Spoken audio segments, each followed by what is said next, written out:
私は狐。神社の鳥居の下、毎日のように祈りを受けてきた。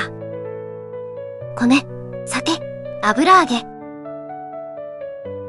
人は私を神の使いと呼び、必死に手を合わせる。でもね、一つ言っておく。油揚げなんて別に大好物じゃない。勝手に勘違いして、勝手に備えて、勝手に安心してる。その姿があまりに滑稽で、私はいつも笑っていた。けれども、笑っていたのは私だけじゃない。祈った人間の顔も、どこか歪んで笑っていた。祈りの裏にあるのは、欲望。金をくれ、健康をよこせ、あいつを不幸にしよう。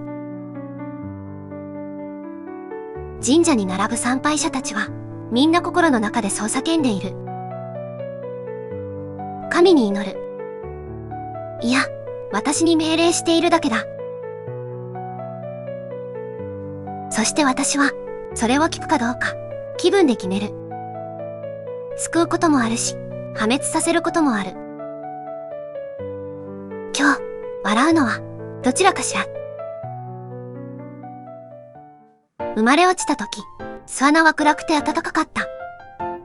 母の毛皮にくるまれて、兄弟たちと身を寄せ合う。小さな花で母乳の匂いを探し、必死に吸い付いた。可愛らしい。そう思うのは人間だけだ。現実はいつも飢えとの戦いだった。母が運ぶ獲物が足りない。兄弟同士で押し合い、噛み合い、弱い者は隅へ追いやられる。泣き声を上げても、母は振り向かない。その夜、一人の兄弟が動かなくなった。翌朝、母はその小さな亡骸を食べた。血の匂いが巣穴一杯に広がった。それでも母は私を優しく舐めて毛づくろいをする。お前は残る子、そう告げるように。愛情と残酷さが同じ顔に宿る。それが私の始まりだった。ある夜、村人が私を見つけた。白い狐だ。吉兆だ。彼は歓喜し、手を合わせて拝んだ。その晩、彼は思いがけず大金を手に入れた。落ちていた財布。それとも不正がうまくいっただけ？私は知らない。ただ、彼は笑いながら、狐様のおかげだ、と酒を飲み干した。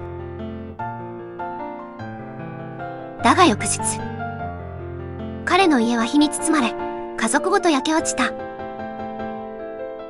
それでも彼の死に顔は、不思議と笑っていた。人は言う。福をもたらす神の使い。災いを呼ぶあやかし。どちらが本当か？そんなもの、私自身にもわからない。私はただ、そこにいるだけ。それでも人は勝手に喜び、勝手に恐れる。そして、その顔があまりにも面白いから、つい、また化かしたくなるのだ。人は私を、九尾の狐、と呼んだ。千年生き、国をも滅ぼす大妖怪。賜物前、恐ろしくも美しい女の姿で、帝を惑わせたとも言う。でも、本当の私はただの狐。腹が減ればネズミを狩り、血で口元を汚すだけ。それを見た子供が、可愛い、と笑ったこともある。翌日、その子は姿を消した。私のせいじゃない、多分。伝説はいつだって人間が勝手に作るもの。けれど、作られた物語は私にまとわりつき、逃げられない影になる。私は九尾か？それとも、ただの獣か？その答えを知りたいのは、きっと人間の方だ。だから私は今日も、どこかで尻尾を揺らしている。1本か9本かは、見た人間次第。私はかつて、村人に火で焼かれた。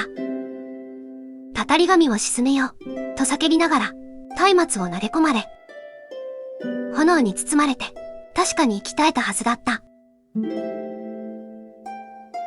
その後、私は祀られた。